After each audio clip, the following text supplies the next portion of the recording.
sou membro da Comissão Interna de Biossegurança do Instituto Nacional de Infectologia Evandro Chagas, aqui na Fiocruz, e o objetivo desse curso é apresentar conhecimentos básicos de biossegurança na prestação de serviços laboratoriais, de laboratórios clínicos, voltados principalmente para a parte de análises clínicas e demais laboratórios na área de saúde. Inicialmente, nós precisamos conhecer algumas definições básicas sobre, por exemplo, biossegurança, que significa um processo voltado para a segurança, controle e diminuição dos riscos num laboratório de amostras biológicas. Então, a segurança no laboratório de amostras biológicas recebe o nome de biossegurança. Todo esse processo, todas essas ações voltadas para o controle e diminuição dos riscos advindos da biotecnologia. Bioproteção são medidas de proteção contra o mau uso intencionado de patógenos. Então, busca as medidas de bioproteção, ela busca minimizar ou busca que não tenhamos o mau uso intencionado de patógenos em qualquer situação envolvendo, por exemplo, uma ação direta ou indiretamente para humanos, na parte de agropecuária também, na nossa parte de recursos hídricos e meio ambiente de maneira geral.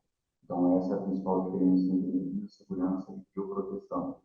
E classes de risco, ou seja, a biossegurança, de acordo com o patógeno e de acordo com características desse patógeno, que nós falaremos um pouco mais à frente, você pode classificar esse patógeno, você pode ter um grau de risco do micro-organismo que é relacionado à sua patogenicidade, à alteração genética desse patógeno, à estabilidade e virulência, modos de transmissão de cada patógeno, a endemicidade, ou seja, a região na qual ele existe, as consequências que ele pode gerar, tanto para o ser humano quanto para a sociedade, e a disponibilização ou não de medidas profiláticas e tratamento eficaz.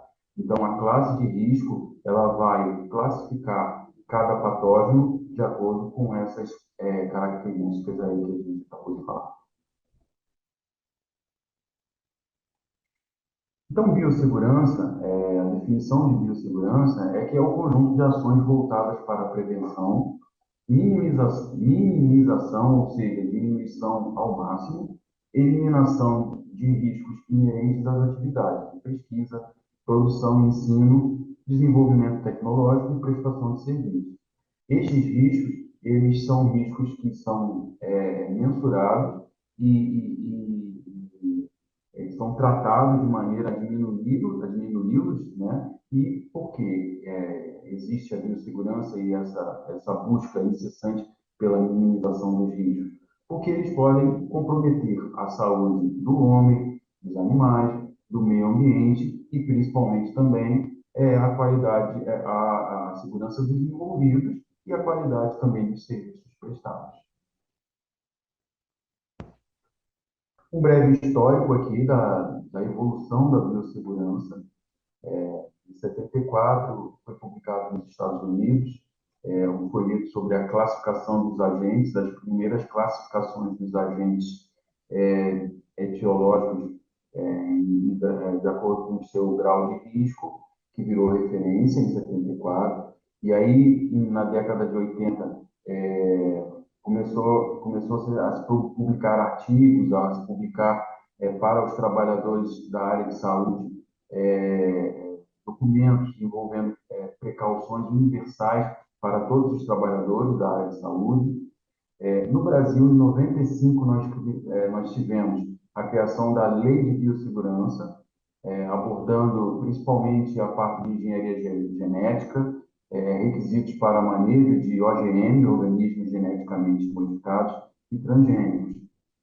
Somente em 2010 é que a gente teve uma portaria do Ministério da Saúde aprovando a norma técnica de biossegurança voltada para laboratórios de saúde pública. E daí foi uma obrigatoriedade que todo laboratório tivesse biossegurança para laboratórios. Então, a partir de 2010, é que nós tivemos essa obrigatoriedade de seguir uma norma técnica de biossegurança específica para laboratórios. Mas aqui a gente coloca outras diretrizes, outras resoluções obrigatórias na área de biossegurança. Então, aqui a gente quer destacar que não existem somente essas, mas essas são consideradas, vamos dizer, fundamentais, importantíssimas. Então, a gente começa falando sobre as diretrizes para a construção de laboratórios de saúde. Então, existem diretrizes obrigatórias, normas para a construção. A gente destaca também a RDC 306, que preconiza o gerenciamento de resíduos dos serviços de saúde. Então, todo resíduo produzido pelo laboratório ou por instituições de saúde precisam ser controlados conforme essa RDC. A gente também destaca a RDC 302, que foi substituída. Essa RDC 302 de 2005, ela foi substituída agora em 2023.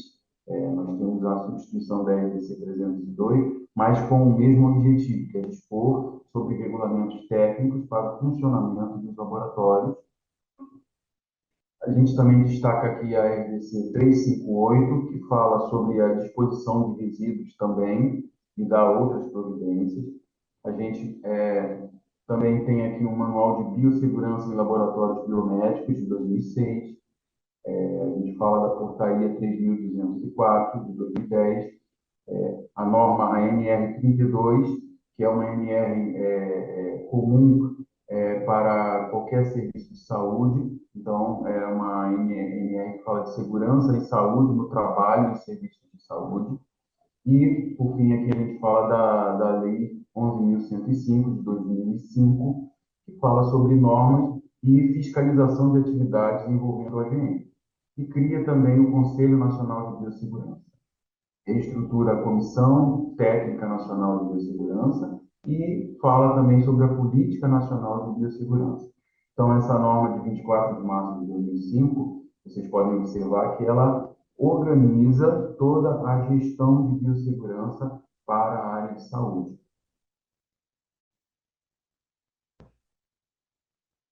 Na parte de descontaminação de materiais, é importante também a gente ter alguns conceitos básicos.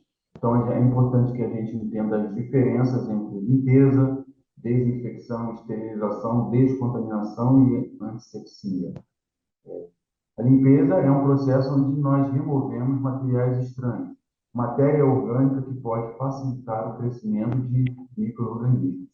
A desinfecção já é um processo físico ou químico para a destruição de micro-organismos presentes, mas não necessariamente destrói os esporos bacterianos. A esterilização não, a esterilização ela é mais eficaz. Ela é um processo físico-químico no qual se destrói as formas microbianas, mas também os esporos bacterianos são destruídos com a esterilização. E a descontaminação ela é um processo de desinfecção ou esterilização no qual ela descontamina os objetos de superfície que estavam contaminados com micro-organismos patogênicos, micro-organismos que podem gerar doenças. Então, o objetivo da descontaminação é retirar o risco dos objetos e superfícies gerarem doenças nas pessoas. E a antisepsia, ela é um procedimento onde os micro-organismos presentes em tecidos humanos ou de seres vivos, de uma maneira geral, os micro-organismos eles são destruídos ou eliminados através de agentes microbianos. Então, a antisepsia ela é um termo utilizado na destruição de micro-organismos em tecidos de seres vivos. Então, esses são os principais conceitos quanto à descontaminação de material.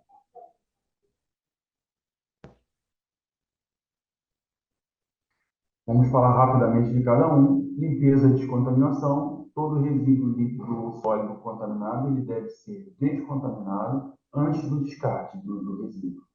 assim como todo material ou equipamento que tiver entrado em contato com qualquer micro-organismo.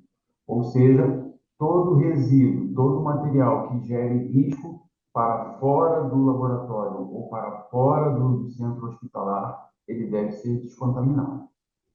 Os materiais também utilizados, eles só podem ser retirados das instalações quando em recipientes controlados, rígidos e à prova de vazamentos, também com o objetivo de minimizar os seus riscos. Falando sobre riscos biológicos em laboratórios clínicos, toda amostra que chega no laboratório, ela deve ser encarada como sendo de natureza infecciosa, ou seja, de natureza de risco para qualquer manipulador, porque uma amostra clínica ela é uma amostra com seus riscos ainda desconhecidos, já que ela é uma amostra que ainda vai ser analisada. Então, essa consciência de manipulação correta da amostra com toda a precaução possível, ela é fundamental e precisa ser difundida.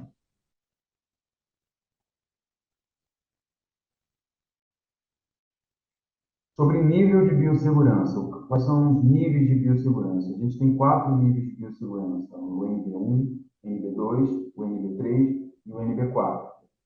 O nível de biossegurança ele vai orientar, né, como vai ser a condução daquele laboratório conforme a classificação dele do seu nível de biossegurança.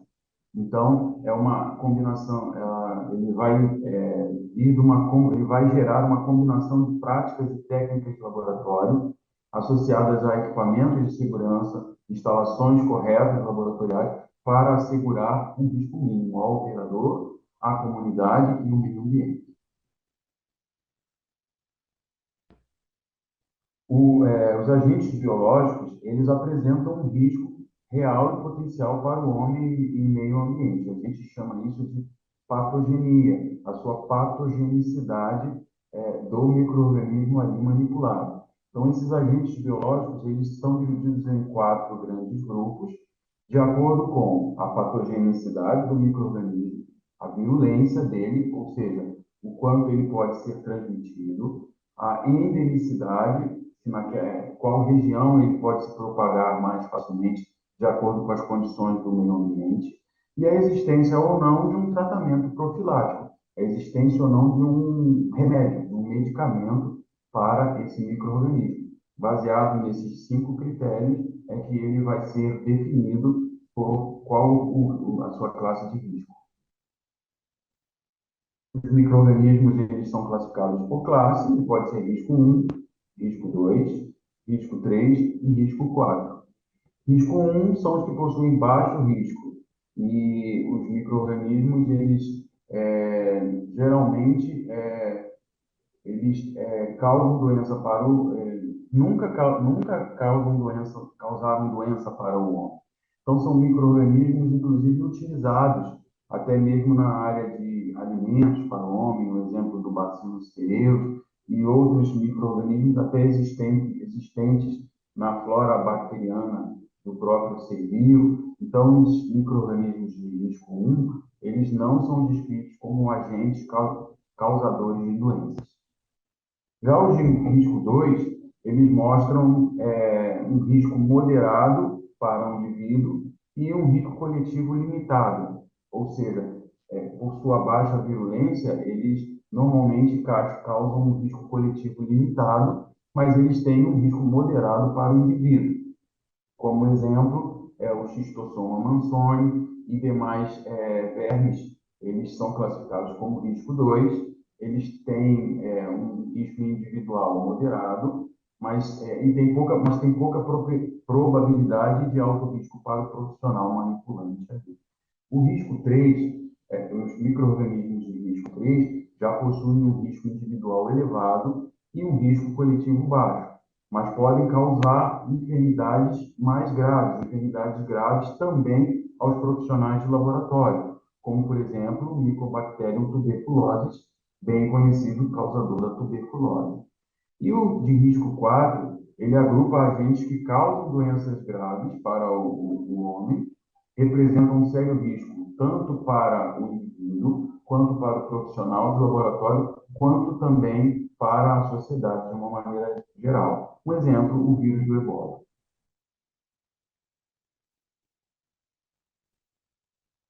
Exemplos de micro-organismos de risco 1, Penicillium roquefort, muito utilizado na criação de queijos, na produção de queijos. Lactobacillus, existia até uma marca de um iogurte que falava que usava lactobacillus vivos, né? Então, os lactobacilos também são muito importantes para a nossa flora intestinal, e o Bacillus subtilis também é um outro micro-organismo muito importante até mesmo na nossa flora. Risco 2, a gente coloca aqui exemplos do xistosoma, que nós já falamos, o vírus da febre amarela, o vírus da dengue, plasmódio, estafilococcus aureus, todos são classificados como risco 2. Eles já têm um risco para o indivíduo moderado, e para a comunidade eles são classificados como risco baixo. Lembrando que essas classificações elas são revistas periodicamente e podem mudar. Um vírus que está na classe de risco 2, numa próxima revisão, ele pode migrar para a classe de risco 3, de acordo com uma análise, conforme os parâmetros que a gente já mencionou ali, pela Comissão Internacional de Biossegurança. O risco 3, exemplos de risco 3, o Bacillus anthracis, formador do anthrax, o Bacillus tuberculosis, formador da tuberculose, e chikungunya, o hantavírus, esses todos são classificados como risco 3, são patógenos que podem provocar infecções graves. A principal diferença do risco 3 para o risco 4 é que no risco 3, todos aqueles patógenos possuem medidas profiláticas. Já os de risco 4, não, eles não possuem medidas profiláticas e, por isso, além de causar infecções graves, eles não têm medidas profiláticas bem definidas para eles. Então, a gente tem aqui o vírus do Ebola, o vírus do Marburg, o vírus da febre aftosa e agentes da febre hemorrágica também. São classificados como risco 4. Para a contenção desses patógenos, nós precisamos utilizar barreiras.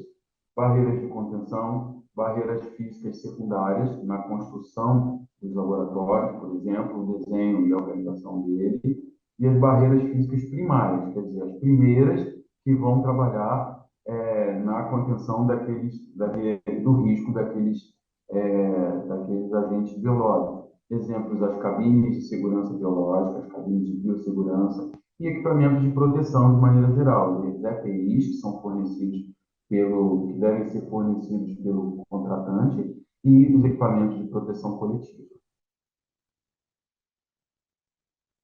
Falando um pouco de cada uma dessas barreiras, né, a parte de infraestrutura, aquelas barreiras de contenção, é necessário que todos os laboratórios possuem mecanismos de controle de entrada de pessoas, de saída de pessoas, e os projetos e a construção dos laboratórios têm que ser conduzidos em bancadas de fácil limpeza e não porosas também. Então, existe todo um conjunto de requisitos para a construção de laboratórios com essas barreiras de infraestrutura. Então, eu tirei a foto aqui de um exemplo de um laboratório, né, construído de maneira correta.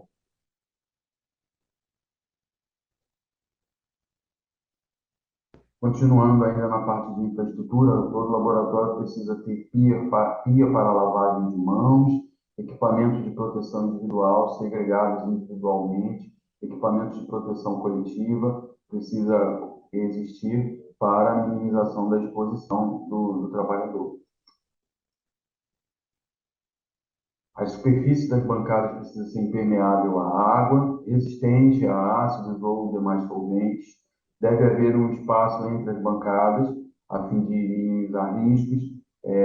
Os equipamentos devem ser suficientes para o trabalho e para o grupo de pessoas que trabalham ali. E as superfícies de contato, as superfícies de trabalho precisam ter um procedimento operacional para descontaminação pelo menos uma vez ao dia ou sempre que ocorrer o uso dessas bancadas ou equipamentos. Então, todas as bancadas ou equipamentos precisam ter um procedimento de descontaminação pelo menos uma vez ao dia ou antes do uso e após o uso também desses equipamentos e bancadas. Quanto à parte de sinalização, é obrigatório ter uma sinalização da classe de risco, o nome do profissional principal, do responsável técnico, do pesquisador principal daquele laboratório, o endereço completo desse profissional, no caso de algum acidente, de ser contactado, e diferentes contatos, além do profissional, contatos com a Comissão Interna de Biossegurança, e os fluxos de acidentes, que a gente vai falar mais à frente. Então, todo laboratório precisa ter uma etiquetagem demonstrando ali o risco que qualquer pessoa que adentrar ali estará correndo.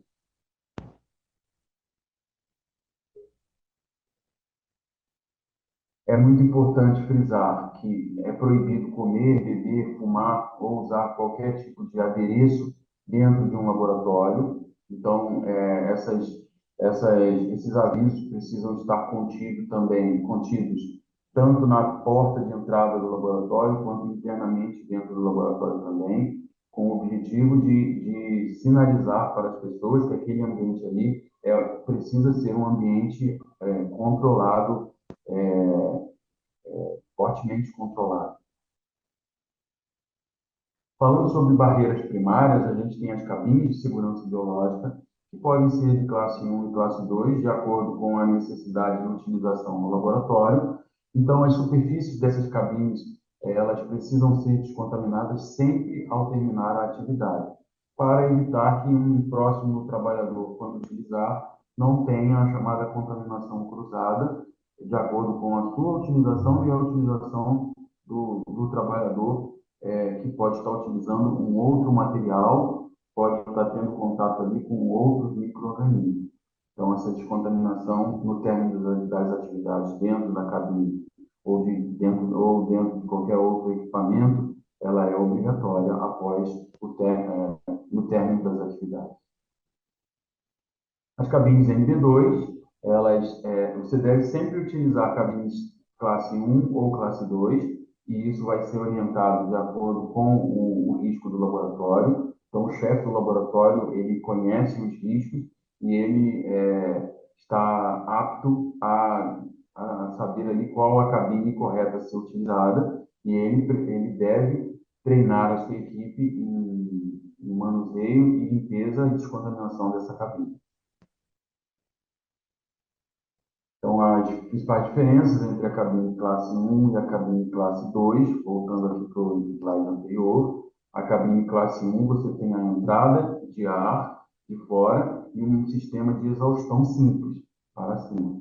Já a cabine de classe 2, você tem a entrada de ar, mas você tem um sistema de exaustão diferenciado, tanto por cima, quanto também um sistema de pressão de cima para baixo, com o objetivo de minimizar a entrada de um possível ar contaminante. Então, essa é a principal diferença da cabine de classe 1 para a cabine de classe 2. A cabine de classe 2, além do sistema de exaustão simples, ela também tem um sistema no qual ela joga ar limpo de cima para baixo, com o objetivo de evitar a entrada de ar de fora que possa contaminar o material que está ali dentro.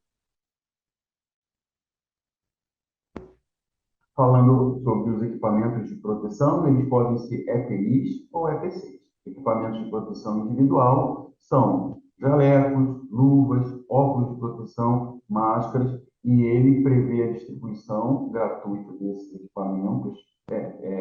O Ministério do Trabalho prevê a distribuição gratuita desses equipamentos com a obrigação do contratado oferecer, fornecer esses equipamentos e a obrigação do trabalhador usá-los e conservá-los. E os equipamentos de proteção coletiva, os EPCs, são as cabines de segurança, lava-óleo, chuveiros de emergência, extintores de incêndio. Também é obrigatório cada laboratório, todos os laboratórios, possuírem esses equipamentos, e eles precisam ser verificados periodicamente. E os profissionais, o staff do laboratório precisa ser treinado na manipulação desses equipamentos. Aqui a gente fala um pouco do descarte no manuseio, principalmente de agulhas, seringas, bicos quebrados, todos esses objetos precisam ser descartados conforme norma específica em locais em recipientes com grau de resistência, para se evitar perfurações ou contaminações de profissionais, tanto do laboratório ou de profissionais de apoio ao laboratório, exemplo, profissionais de limpeza. Então, qualquer descarte de agulhas, seringa, ele deve ser colocado em recipiente rígido e resistente à perfuração e esterilizados antes do descarte, se possível, esterilizados antes do descarte.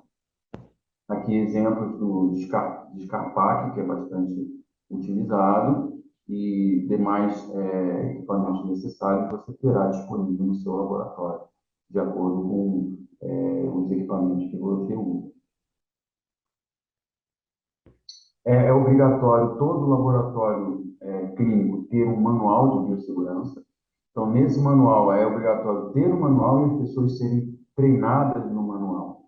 Então, esse manual ele vai ter todos os possíveis riscos do laboratório e ele vai possuir também todos os procedimentos que você deve seguir quanto à biossegurança e práticas naquele laboratório. Todos os registros também de atividades com OGM para laboratórios que possuem manipulação com OGM devem ser mantidos também como parte da documentação de biossegurança. Dentro das instalações, mais uma vez, é importante sinalizar que o profissional ele precisa utilizar os equipamentos de proteção individuais.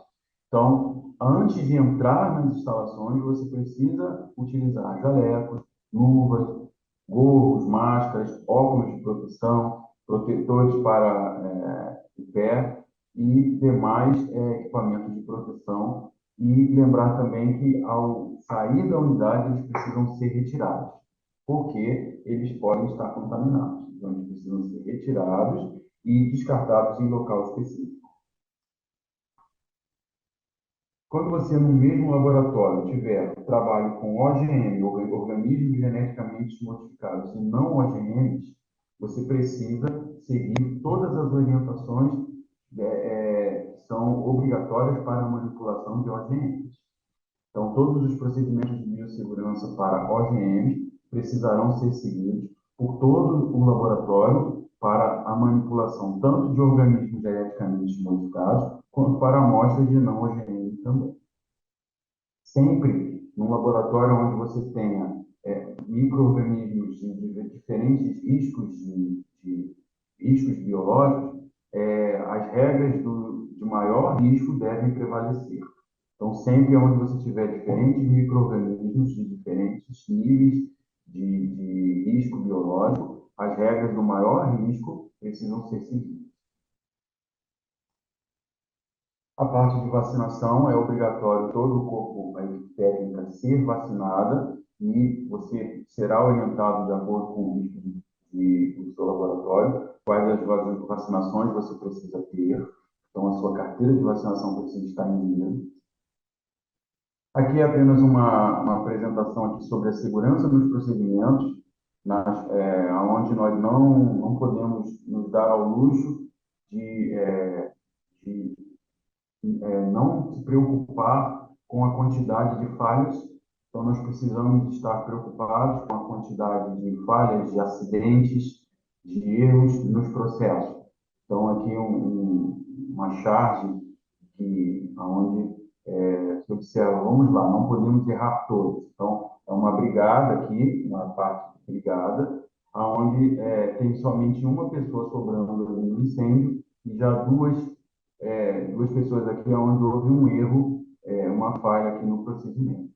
Então, quando a gente fala de segurança e biossegurança, é muito importante a gente entender que a gente está lidando com vidas e nós não podemos errar todas, não, nós não podemos errar. Nós temos que retirar esse todas. Vamos lá, não podemos errar. Então, essa é a filosofia da biossegurança e da segurança nos procedimentos. É importante entender que a biossegurança ela tem interface com a qualidade, com as boas práticas do laboratório e com o meio ambiente também. Então, quando a gente fala de biossegurança, ela não está sozinha. Ela vai estar atrelada às práticas de qualidade em laboratório e vai estar atrelada também às práticas de meio ambiente, de seguridade, de segurança ao meio ambiente, além dos profissionais.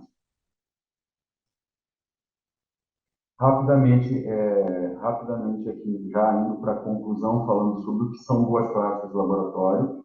Então, os procedimentos de biossegurança eles devem ser incorporados aos procedimentos padrões do laboratório. Um manual de biossegurança ele deve ser específico do laboratório, preparado e aprovado por membros de uma comissão de biossegurança e aprovado também pelo pesquisador responsável do laboratório. Haja visto que o pesquisador responsável pelo laboratório é o responsável por difundir todos esses documentos de biossegurança ao pessoal do laboratório, ao staff do laboratório. Esse staff ele deve ser orientado sobre os riscos e quais são as boas práticas no que tange a biossegurança naquele laboratório. Então, é responsável do pesquisador, do chefe responsável pelo laboratório, ele é responsável por essa orientação de todo o seu staff.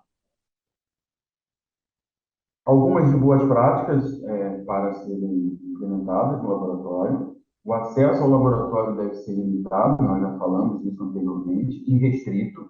As pessoas precisam lavar as mãos, de preferência utilizando sabonete bactericida, após manipulação, após a remoção das luvas e antes de sair do laboratório. Já falamos também que é proibido comer, beber, fumar ou manusear lentes de contato ou cosméticos na área de trabalho. Falamos também que alimentos não podem ser consumidos ou armazenados dentro do laboratório, eles têm que ser guardados fora da área de trabalho, fora da área técnica. É proibido, expressamente proibido a pipetagem com boca ou pera de borracha, isso está proibido. Deve ser utilizados pipetadores mecânicos ou automáticos, né?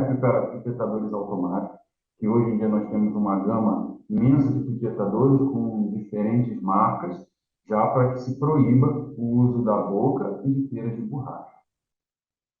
Proibido também trabalhar no laboratório com calçados abertos, ou seja, é obrigatório usar sapatos que protejam inteiramente os pés dos profissionais. Quando você usar luvas, evitar abrir portas e atender telefones com a luva, porque senão você pode contaminar a porta ou o telefone. Todos os procedimentos eles precisam ser realizados cuidadosamente, devagar, sem muito estardalhaço, com equilíbrio, a fim de minimizar e diminuir a criação de aerosóis. Lembrando novamente do que já falamos anteriormente, que as superfícies de trabalho precisam ser descontaminadas ao final do trabalho. Todas as culturas, colônias ou demais resíduos, eles precisam também ser descontaminados antes de serem descartados. Então, se você vai descartar uma cultura, uma colônia, eles precisam ser autoclavados, por exemplo, esterilizados antes do descarte para evitar contaminação de qualquer pessoa fora do laboratório. O fluxo de emergência em caso de acidente é obrigatório para cada laboratório, então deve haver no laboratório um fluxo de emergência no caso de acidente. A gente coloca aqui rapidamente o fluxo que é utilizado no INI hoje. Então, observa que quando ocorre um acidente, a principal ação é comunicar imediatamente o acidente ao gestor e não esconder o acidente. Comunicar ao gestor é a primeira prática a ser realizada e nunca esconder o acidente. E aí fazer uma avaliação, se foi com material biológico ou não, aqui no caso, é um exemplo dos laboratórios do INE. Então, para os laboratórios do INE, esse é o fluxo de acidentes. Então, tem um fluxo diferenciado para material biológico ou não material biológico. Mas observa que a principal ação é comunicar imediatamente o acidente ao gestor. E após isso, a tomada de ações ali com o objetivo de, primeiramente, ajudar o acidentado e depois os cuidados necessários para tentar minimizar os efeitos desse acidente, tanto para o acidentado, que vai ser o primeiro momento, quanto também para os demais membros da equipe ou para o ambiente de laboratório também. Estamos aqui encerrando a apresentação. Nós desejamos que todos trabalhem com segurança e lembrando que para que você consiga o certificado desse curso, você precisará fazer um teste de conhecimentos, bem como também participar do módulo de qualidade em serviços laboratoriais clínicos. Muito obrigado e esperamos que esses dois módulos possam conter informações relevantes e importantes para o trabalho de vocês nos laboratórios.